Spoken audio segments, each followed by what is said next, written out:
औज़ुबिल्लाहिमिनश्शैतानिर्रजीम बिस्मिल्लाहिर्रहमानिर्रहीम। अस्सलातु वस्सलामु अलैका या सय्यदी या रसूलल्लाह, अस्सलातु वस्सलामु अलैका या सय्यदी या हबीबल्लाह, अस्सलातु वस्सलामु अलैका या सय्यदी या मुहम्मदुर रसूलुल्लाह सल्लल्लाहु अलैहि वालैहि वसल्लम।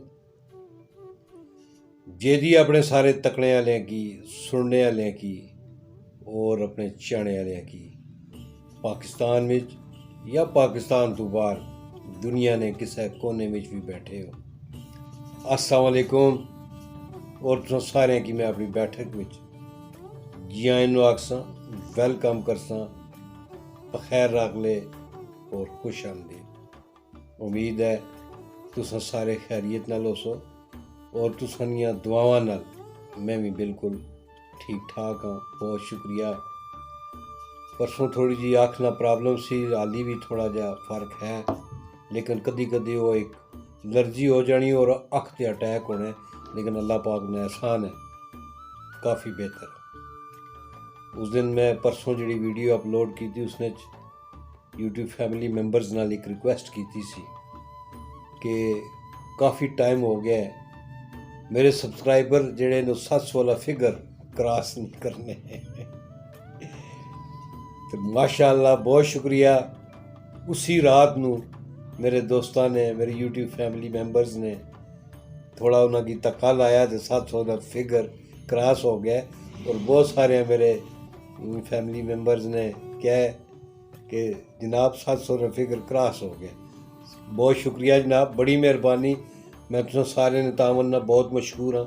उम्मीद है आइंदा भी मेरे नाल इसी तरह तावन कर सो और शायद मैं भी ज़ार ना फिगर 1K वाला केक जड़ा है मैं भी अज कट लवां।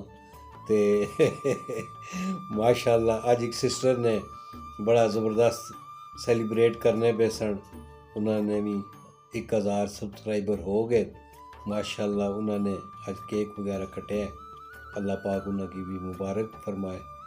और जेड़े जेड़े इस यूट्यूब फैमिली विच अपना मेहनत है, बहुत ज़्यादा मेहनत है, अल्लाह पाक सारे कामयाबी अता फरमाए।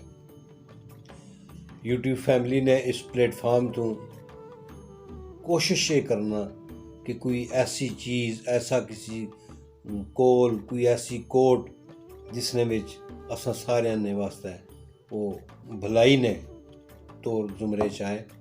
तो मैं बैठा सा तो मैं याद आया भाई असा ने एक बहुत प्यारे दानश्वर, बहुत प्यारे राइटर जनाब इशफाक अहमद मरहूम, अल्लाह पाक उन्होंने मगफरत फरमाए, बानो आपा, मानो कुसिया, बहुत प्यारे लिखारी सन, टुर गए ने और बड़ियां अच्छियां यादां छोड़ गए ने, बड़े अच्छे कोल छोड़ गए ने, बड़ियां अच्छियां उन्होंने तहरीरां पढ़ो तो मज़ा आ जाना है। तो काफ़ी टाइम जेड़े पुराने लोग ने उन्होंने शायद याद आसी, लाहौर च एक रेडियो पाकिस्तान का एक प्रोग्राम होना सा, तलकीन शाह 3:30-4 बजे ने लगभग वो लगना सा और मैं वो प्रोग्राम बाकायदगी नाल सुनना सा। इशफाक अहमद बतौर तलकीन शाह करैक्टर अदा करने सन और एक और उन्होंने करैक्टर जड़ा ना रखा सी उसना हदायतुल्ला उसकी आखने सन। तो वो तलकीन शाह कोई ना कोई ऐसी गल करन तो फिर जड़ा हदायतुल्ला सी वो कहना सी मेरे बाबा जी फरमाया करते हैं, तो कहना सन ला इधे बाबा जी आ गए। यानी तंज़ो मज़ा ने पैराए विच इतनी हिकमत और दानाई दियां गल्लां करने सन कि यकीन करो कि बहुत मज़ा आना सी।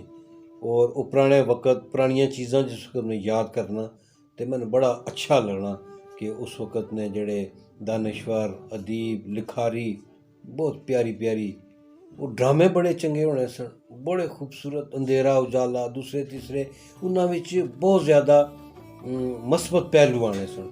अजकल भी ड्रामे ने बहरहाल अपनी अपनी एक सोच है, सानू तो दौर बड़ा चंगा लगना है। तो इशफाक अहमद साहब ने एक प्रोग्राम विच एक जिक्र किया, मैं तुसां नाल शेयर जरूर करसा।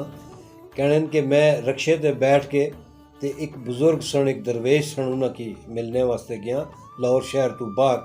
तो रक्शे ने उस वक्त मीटर होने सन, मीटर डाउन करके वो चलने सन, टैक्सियां भी मीटर लगे होने सन, इसी तरह रक्शे भी।